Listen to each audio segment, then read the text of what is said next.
우리 하나님 아버지, 예수는 그리스도시요 살아계신 하나님의 아들이십니다 라는 이 고백을 우리 안에 성령을 주심으로 우리의 입술로 또한 마음으로 믿고 고백할 수 있게 하여 주심을 감사드립니다.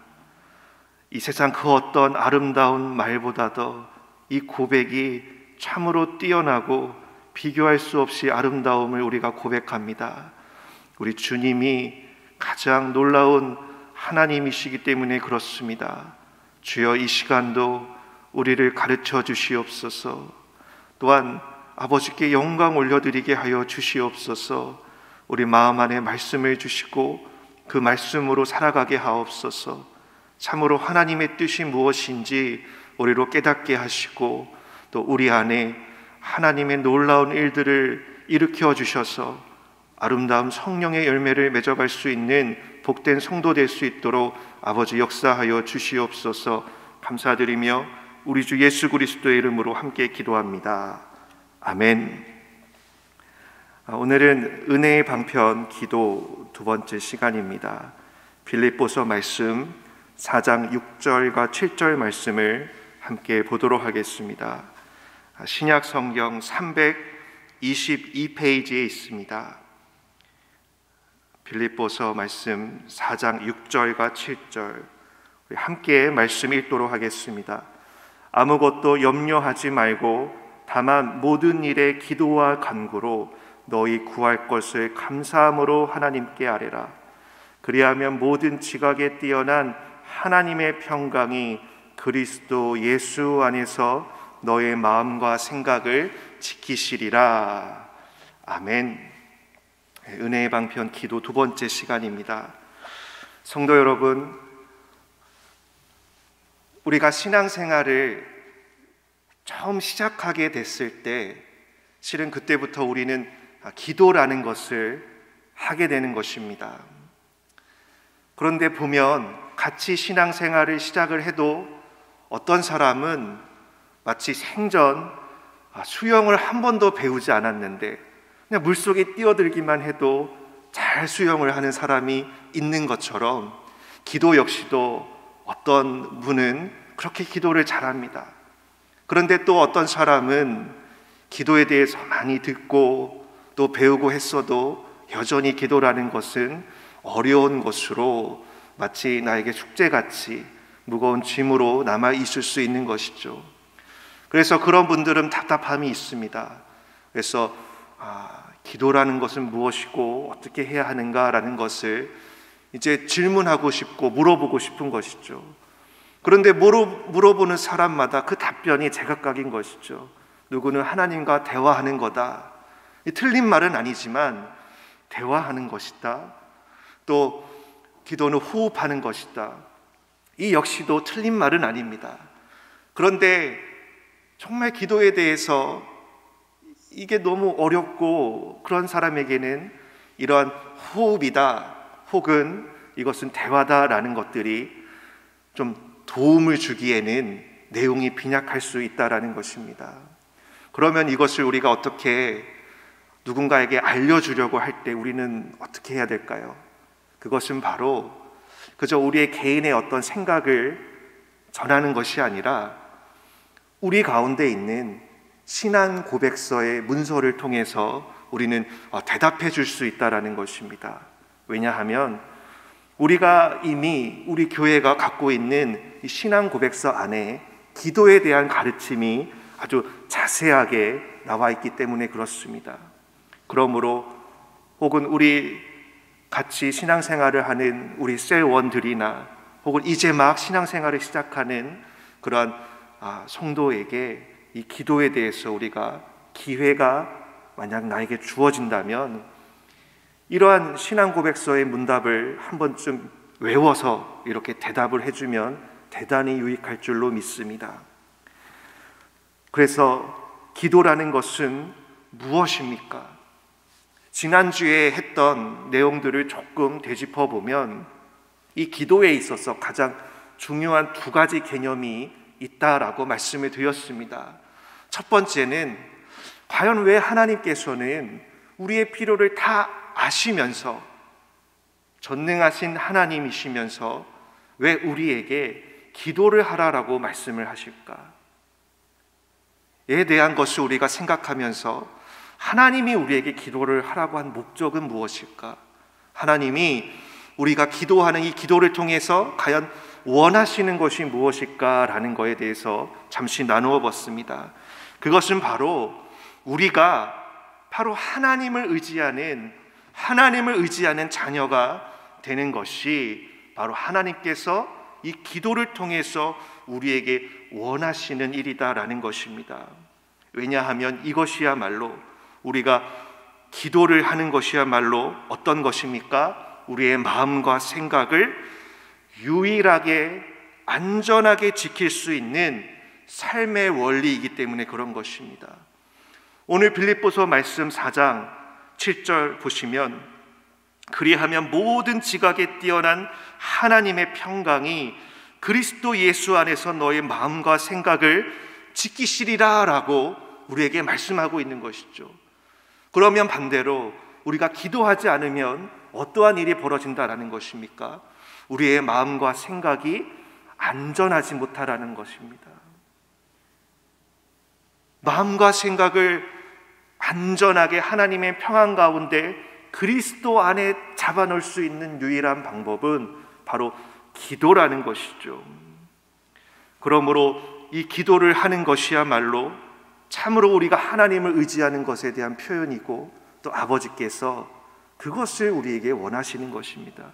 왜 그렇습니까? 우리는 원래 어떠한 자입니까? 우리의 필요를 하나님께 구하지 아니하고 버티는 자들이었기 때문에 그렇습니다.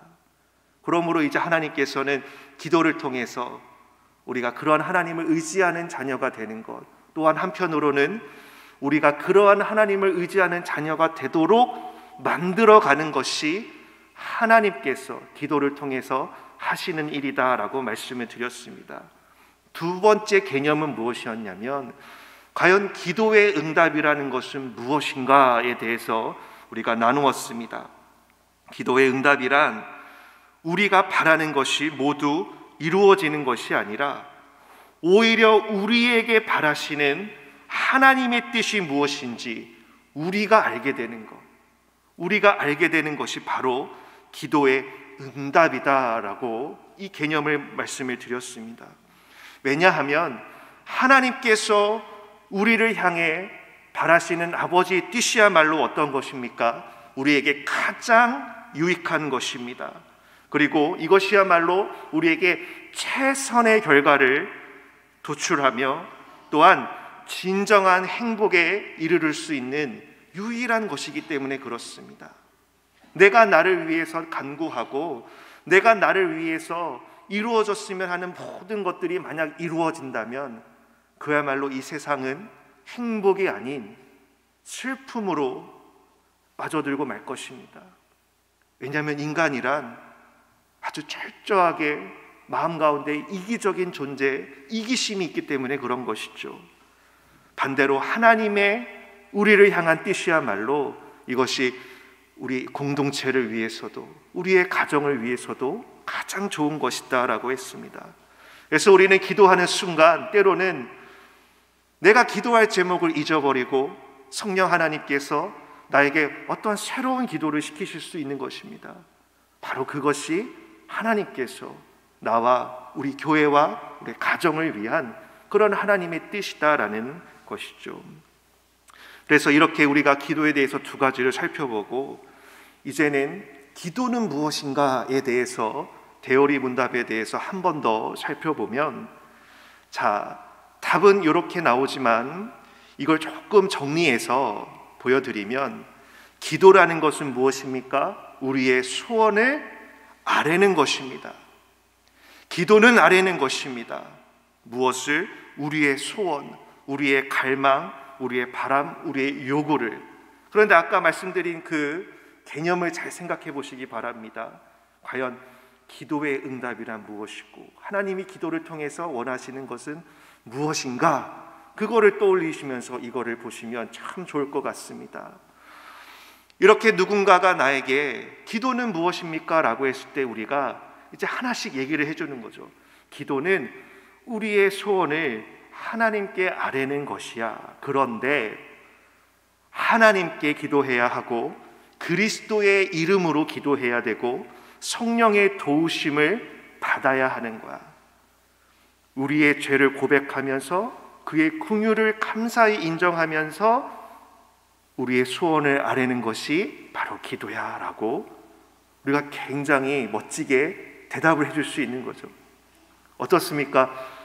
이 내용 안에 실은 되게 중요한 핵심적인 부분들이 기도에 관해서 다 들어있는 것입니다. 하나님 아버지, 그리스도 예수의 이름, 성령의 도우심, 삼위일체 하나님의 그러한 놀라운 일하심이 이 기도 가운데 함께 있다라는 것이죠. 그러므로 기도는 우리의 소원을 하나님께 그리스도의 이름으로 성령의 도우심을, 그런데 우리의 죄를 고백하면서 그분의 긍휼을 감사히 여기면서 나의 소원을 아뢰는 것이야 라고 우리가 가르쳐 줄 수 있다면 굉장히 좋은 기도의 모범을 가르쳐 주는 것입니다. 그럼 이 문답을 하나하나 잠깐 우리가 살펴보도록 하겠습니다. 왜 하나님께만 기도를 해야 하는가에 대해서, 왜 그렇습니까? 하나님은 어떠한 분이십니까? 하나님만이 우리의 마음을 관찰하시는 분이십니다. 하나님만이 우리의 요구를 들어주실 수 있고, 또 하나님만이 우리의 죄를 용서하시는 분이시고, 하나님만이 우리의 요구를 채워주실 수 있는 분이시기 때문에 그렇습니다. 이 문답은 실은 우리에게 왜 하나님께만 당연히 기도를 하지, 왜 누군가에게 우리가 기도를 하겠어? 라고 질문하실 수 있는데, 그것은 왜 그렇습니까? 로마 카톨릭은 굉장히 그들의 신앙에 있어서 아주 핵심적인 부분이 뭐냐면, 하나님과 사람 사이에 무엇인가 중간적인 개념을 딱 도입을 하는 것입니다. 그래서 성도들이 하나님께 바로 기도하는 것이 아니라 어떠한 이 땅에서의 좀 거룩한 삶을 사는 사람들 있지 않습니까? 성인이라고 하죠. 그래서 마리아의 이름으로 기도를 한다거나 교부들에게 기도를 한다거나 실제로 그렇게 기도를 하고 있는 것이죠. 왜 그러냐면 성도는 직접적으로 하나님께 기도할 수 없고 반드시 무엇인가를 거쳐야 한다라는 그러한 개념을 갖고 있기 때문에 그렇습니다. 그런데 이게 로마 카톨릭의 굉장히 핵심적인 그러한 원리입니다. 생각해 보십시오. 천국과 지옥도 어떻게 갑니까? 그냥 바로 가는 것이 아니죠. 연옥을 통해서 간다라고 가르치고 있어서 이 로마 교황과 그 사제들이 이 하나님과 성도들 사이에 그거를 딱 가로막고 잡고 지키고 있는 것입니다. 그래서 교황의 말을 듣지 않으면 하나님께 나아갈 수 없고, 교황이 만든 교리를 믿지 아니하면 천국에도 갈 수 없는 식으로 딱 교회가 하나님과 성도 사이에 서서 그 모든 것을 장악하고 잡아놓고 있다라는 것이죠. 그런데 이것을 종교개혁자들이 다 깨트린 것입니다. 우리는 하나님께 바로 기도를 한다. 고해성사를 하는 것도 아니고 내가 바로 하나님께 죄를 고백하고 내가 바로 하나님께 피로를, 나의 소원을 아랜다라는 것이죠. 그게 우리 개혁교회의 정말 중요한 그러한 신앙의 원리, 기도의 원리인 것입니다. 그러므로 이러한 하나님, 오직 그만이 신앙과 경배의 대상이시고, 또 기도는 누구든지 그분에게만 올려야 하고 그 밖에 아무에게는 안 된다라는 것이죠. 이것이 우리가 하나님께 기도를 해야 하는 이유인 것이죠. 그런 다음에 이제 그리스도의 이름으로 라고 이렇게 나오는데, 성도 여러분, 하나님께는 뭐죠? 우리 기도의 시작이 되시는 겁니다. 그 다음에 그리스도의 이름으로는 무엇입니까? 우리 기도의 마침이 되는데, 이 시작과 마침이 다 인간 중심적인 시작과 마침이 아니라 너무나 하나님 중심적인, 기도를 시작할 때도 하나님 아버지 이렇게 시작을 하고 기도를 마칠 때도 그리스도의 이름으로 라고 이렇게 아멘 기도를 마치는 것이죠. 우리의 기도는 인간 중심적인 기도가 아니라 바로 하나님 중심적인 기도라는 것을 이것이 우리에게 가르치고 있는 것입니다. 그리스도의 이름으로 기도한다는 것은 무엇입니까? 실은 이 질문은 종종 우리 자녀들에게도 제가 받는 질문이고 아마 생각보다 많은 분들이 아마 궁금해하지 않을까 싶은 그런 질문이었습니다. 그래서 그거에 대한 답은 그리스도의 이름으로 기도한다라는 것은 이제 그의 명령에 순종하는 마음의 자세, 그리고 그분의 약속들을 신뢰하는 자세로서 그의 이름으로 무엇을 구하는 겁니까? 우리 주님의 자비, 긍휼을 구하는 것입니다. 그래서 그리스도의 이름으로 기도합니다라는 것은 이 그리스도라는 이름으로부터 우리가 그분의 자비와 긍휼을 구하는 그러한 간절한 우리의 표현인 것이죠. 그래서 그의 이름을 그저 언급하는 것이 아니라 우리는 이 그리스도의 이름을 말씀함으로 인해서 이것으로 무엇인가가 끌어내진다라고 우리가 배웠습니다. 그것은 무엇이냐면 우리가 기도할 수 있는 용기가 이 그리스도의 이름으로라는 이 안에 담겨 있는 것입니다.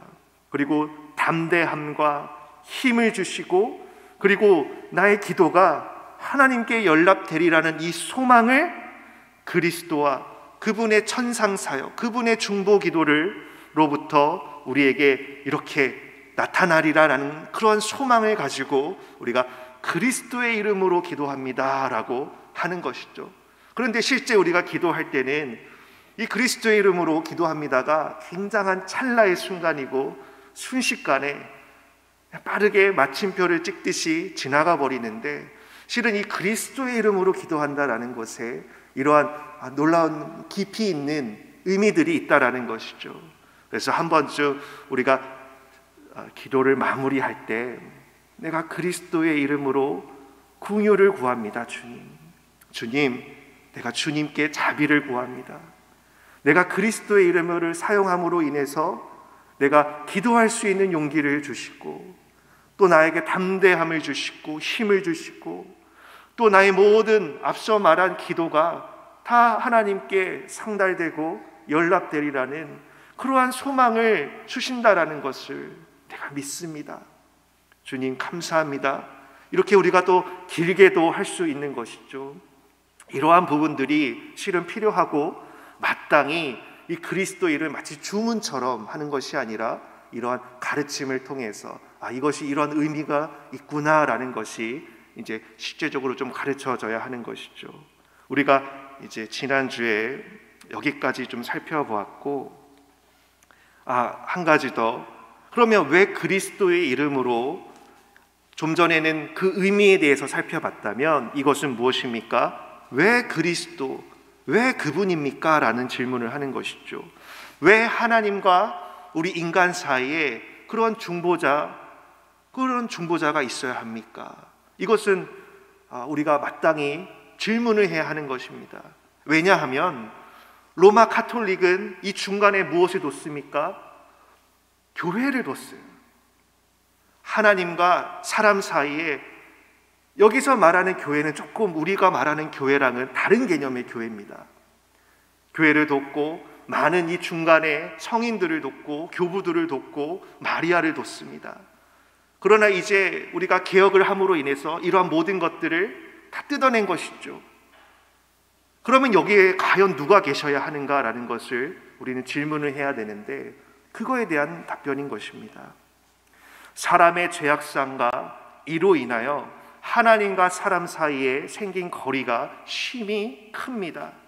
그래서 중보자 없이는 우리가 하나님 앞에 실은 나아갈 수 없는 죄인이다라는 것이죠.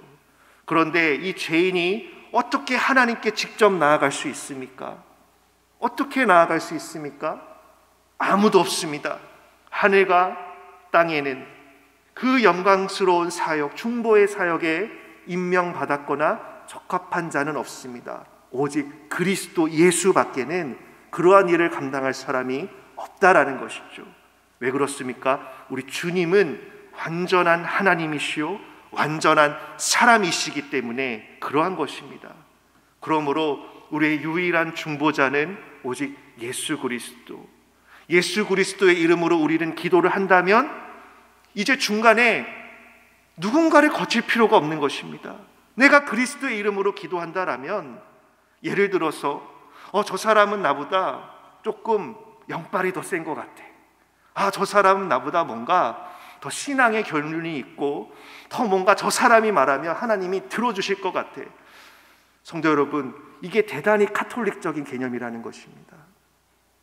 이것이 실은 우리는 물론 더 좋게 생각을 해서 내가 기도하기 연약하니까 저 사람이 나를 위해 기도해 주면 뭔가 더 좋겠지라고 좀 이렇게 순수한 마음으로 물론 생각할 수도 있지만, 엄밀히 살펴보면 무엇인가 하나님과 나의 관계 가운데 예수 그리스도가 아닌 다른 사람을 두려고 하는 것이죠.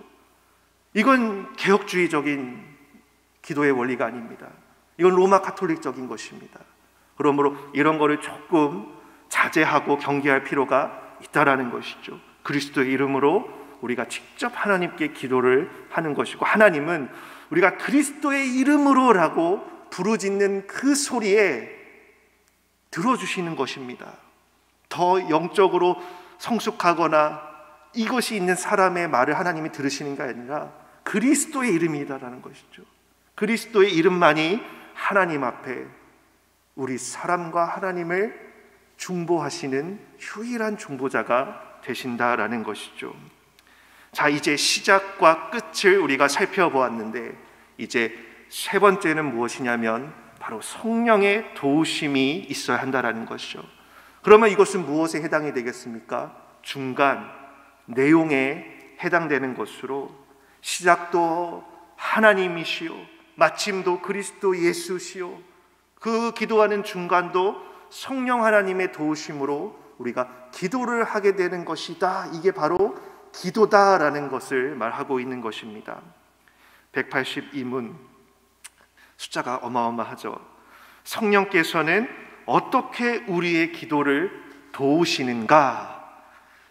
성령께서 두 가지로 우리의 기도를 도우십니다. 자, 우리는 마땅히 기도할 것을 알지 못함으로, 성경 말씀에 있는 그 말씀이죠. 성령께서 우리 연약함을 도우십니다. 첫 번째로 우리로 하여금 깨닫게 하십니다.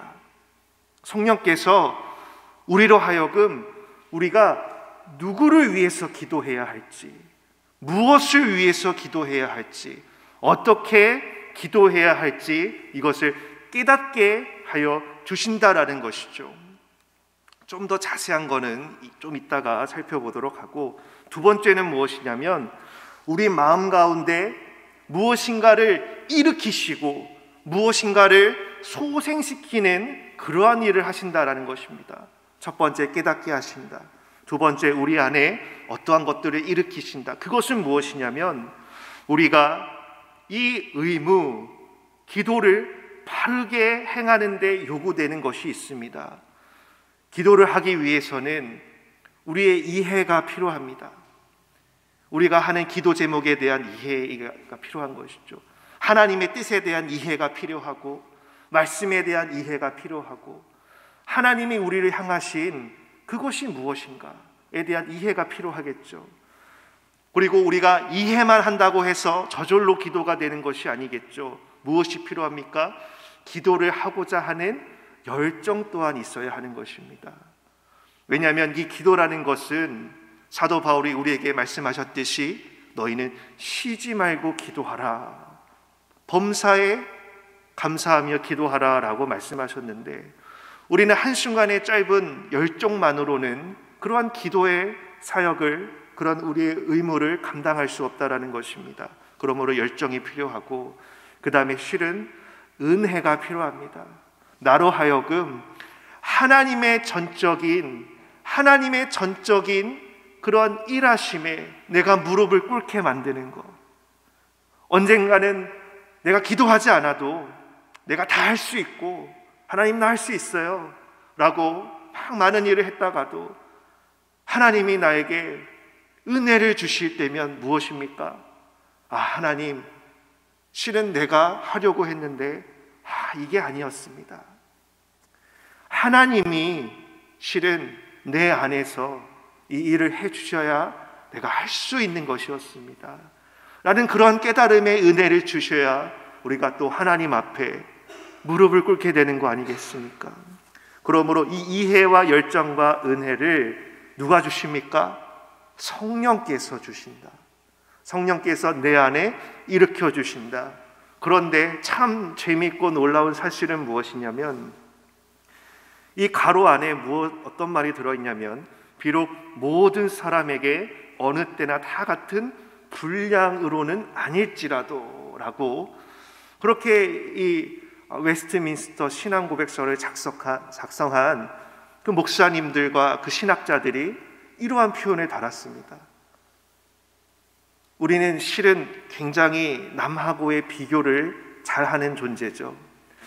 저 사람은 왜 이렇게 기도를 열심히 하지? 뭔가 더 받은 은혜가 큰가? 근데 나는 왜 그러지? 하나님 나 미워하시나? 어쩔 때는 기도가 참 잘 되는 것 같고, 그런데 또 어쩔 때는 너무 기도가 안 되고, 뭔가 내가 좀 이상한 거 아닌가? 라고 우리는 많이 생각을 합니다. 그런데 여기에 대해서 이렇게 이 부분을 설명하고 있는 것이죠. 물론 성령 하나님께서 우리의 연약함을 도우십니다. 말할 수 없는 탄식으로 우리를 위해 기도하시죠. 그래서 우리로 참 깨닫게 하시는 일들을 하시고 우리 안에 이러한 이해와 열정과 또한 은혜를 일으켜 주시는데, 근데 실은 어쩔 때는 어떻다라는 것입니까? 아주 작은 분량으로 그렇게 하실 때가 있고, 또 어쩔 때는 성령 하나님께서 아주 큰 분량으로 이러한 것을 우리에게 주심으로 완전히 성령에 취해서 성령의 충만함 가운데서 우리가 그런 기도를 할 때가 있다라고 이거를 주시는 것이죠. 그러므로 참 이것은 우리에게 위로가 되는 것입니다. 내가 참 요즘에 기도하고 못했는데 내가 이럴 수도 있는 거구나. 내가 이럴 수도 있는 거구나. 나 자신이 지금 기도를 잘 하지 못하고 있는 그런 상황 가운데서도 여전히 나는 하나님께 받아들여지고 있다는 것을 우리에게 가르쳐주고 있는 것이죠. 그럼에도 불구하고 나는 여전히 하나님의 자녀라는 것입니다. 그러므로 이 기도에 대해서 너무 스트레스를 받거나 너무 염려하실 필요가 없는 것이죠. 성령 하나님께서 우리에게 때로는 적은 분량을 주시기도 합니다. 그러나 때로는 많은 분량을 주셔서 정말 나 자신을 위해서, 때로는 교회를 위해서, 이 나라, 이 민족을 위해서, 가정을 위해서, 열방을 위해서 큰 분량을 우리에게 허락하실 때 우린 너무나도 감사함으로 기도할 수 있게 된다라는 것입니다. 그러므로 그러한 것을 우리가 사모해야 하는 것이죠. 우리가 사모해야 될 줄로 믿습니다. 그러면 좀 전에 누구를 위하여 무엇을 어떻게 기도해야 하는가라고 하는 부분조차도 이 데오리 문답에서는 이거에 대한 문답을 하고 있습니다. 그래서 첫 번째로 누구를 위해 우리는 기도를 해야 합니까? 이런 것까지도 다 이 문답에 있더라고요. 성도 여러분, 누구를 위해 기도해야 합니까? 근데 답은 너무 뻔할 수 있습니다. 답은 세상에 그리스도의 모든 교회를 위해서 기도해라. 너무 뻔한 답변이죠. 모든 것을 위해서 다 기도할 필요가 있다. 그러면서 위정자를 위해서 기도하라. 위정자를 위해서, 정치하는 사람들을 위해서, 나라를 위해서 기도하라라고 명시되어 있고, 또 교역자를 위해서 기도하라라고 되어 있습니다. 이 교역자인 저로서 성도 여러분, 저를 위해 기도해 주세요라고 100번 말하는 것보다 보십시오, 우리 신앙의 선배님들이 이렇게 작성한 아주 훌륭한 문서가 있는데 여기서 교역자를 위해서 기도를 하라고 합니다. 우리가 마땅히 이것을 따라야 하지 않겠습니까? 라고 하면 조금 더 좋겠죠. 또한 우리 자신을 위해서, 또 우리의 형제뿐만 아니라 원수를 위해 기도하라라고 가르치고 있고, 또한 살아있는 사람, 그리고 장차 앞으로 살 사람을 위해서 모든 부류를 위해 기도해야 된다. 그러나 단 무엇은 하지 말아야 한다? 죽은 사람을 위해서 죽음에 이르는 죄를 지었다라고 공개적으로 알려진 자를 위해서는 하지 말아야 된다라고 이렇게 말씀을 하고 있죠. 이 마지막 부분은 실은 죽은 사람을 위해서라는 개념은 로마 가톨릭의 그 천국도 지옥도 아닌 연옥에 가 있는 사람들을 위해서 이 땅의 사람들이 헌금을 하고 기도를 쌓으면 그가 어느 정도 이 분량이 쌓이면 천국에 간다라는 그러한 교리와 그러한 개념을 갖고 있기 때문에 그러한 기도를 많이 하는 것이죠. 성도 여러분, 로마 가톨릭이 대단히 큰 오류를 범하고 있는 것입니다. 죽은 자를 위해서는 우리는 기도하지 말아야 한다라는 것이죠. 그러면 무엇을 위해 우리는 기도해야 하는가에서 이 하나님께 영광에 도움이 되는 모든 것, 즉 하나님의 영광을 위해서 기도해라. 무엇이 하나님의 영광을 위한 것인지를 깨닫고 기도하라라고 그 내용에 대해서 가르치고 있는 것입니다. 교회의 평강, 교회가 평안한 것, 주님의 평안 안에 머무는 것, 하나님의 평강 가운데 우리 교회가 있는 것이 하나님께 영광이 된다라는 것이고, 또 우리의 자신, 또 다른 일을 위해서, 그리고 선을 위해서 우리가 기도해야 한다. 그러나 불법적인 것은 어떠한 것도 기도하지 말아야 된다라고 이것에 대해서 우리에게 말씀하고 있습니다. 이제 마지막으로 어떻게 우리는 기도해야 하는가에 대해서 우리의 태도와 우리의 마음 자세에 해당되는 것입니다. 하나님의 위엄 앞에 몹시 두려움으로 기도해야 된다. 마치 감히 하나님께 나아갈 수 없는 그러한 죄인이 그저 성령 안에서 그리스도의 그 자비와 긍휼을 의지하는 것밖에는 방법이 없는 그러한 마음 자세로 우리가 하나님 앞에 이렇게 나아가야 한다라는 것이죠.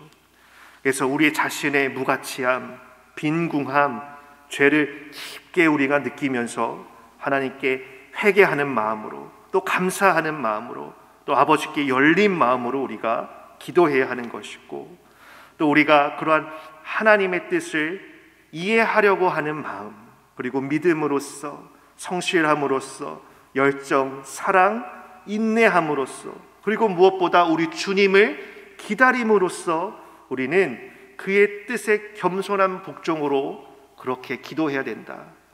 그러니까 성경 안에 나타나 있는 실은 기도에 관한, 또 하나님 앞에서 우리의 마음, 태도, 자세에 대한 모든 좋은 것들을 이렇게 압축적으로 여기에 놓는 것을 우리가 볼 수 있습니다. 성도 여러분, 이 내용들이 실은 한 번만 이렇게 보게 되고 넘어간다라면 그다지 큰 유익이 우리에게 없을 것입니다. 그러므로 제가 생각한 방법은 이걸 종이로도 프린트하자니 종이는 없어지면 또 말아버리는 것이고 해서 우리 교회에서 운영하고 있는 유튜브 채널에 제 설교를 올리는 그 공간 설명 안에 이러한 문답들을 조금 올려서 참고하실 수 있도록 제가 좀 준비해서 올려놓도록 하겠습니다. 말씀을 마치도록 하겠습니다. 가장 중요한 것은 무엇일까요? 우리가 은혜의 방편에 대해서 이제 한 6주째 말씀을 나누고 있는 것 같습니다. 말씀에 대해서, 성례에 대해서, 기도에 대해서. 근데 여기에서 참 중요한 것은 바로 그것입니다.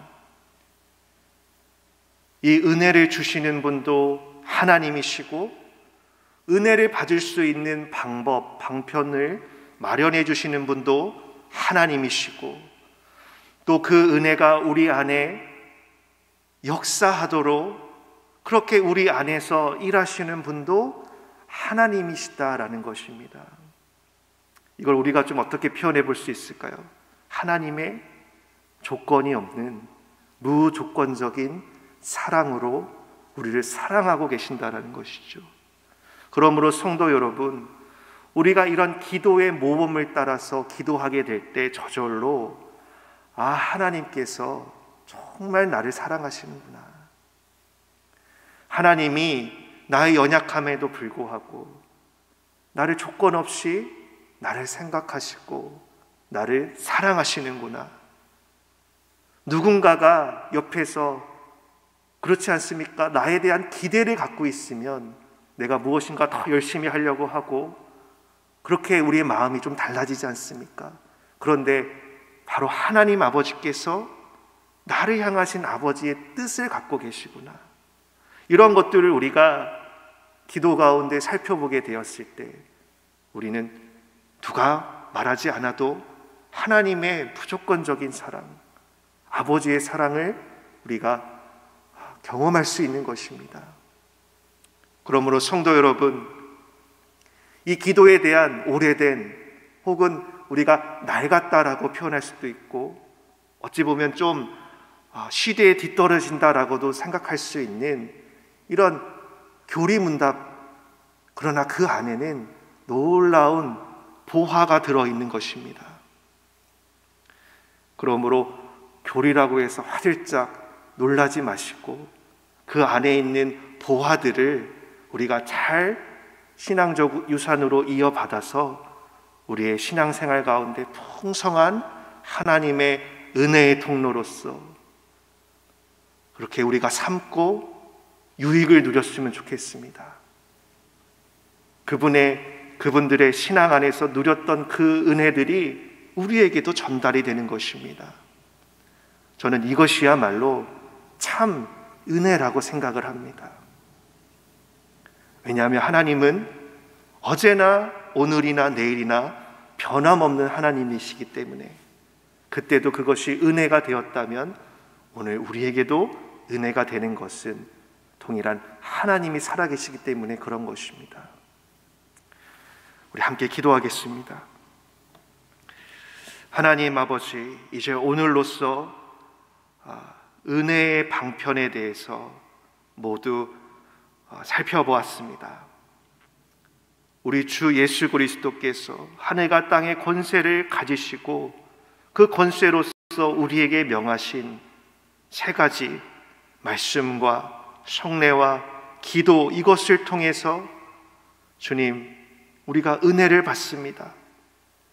날마다 말씀 안에서 은혜를 받는 우리 성도들이 되게 하여 주시고 또한 성찬과 세례를 통해서 그 과정을 통해서 은혜를 받는 우리 성도들이 되게 하여 주시고 또한 기도로서 기도의 모범을 따라 기도함으로 인해서 우리를 향하신 하나님의 사랑을 우리가 날마다 경험하고 체험하는 그런 우리 성도님들이 되기를 주여 복을 주시옵소서. 감사드리며 예수님 이름으로 함께 기도합니다. 아멘.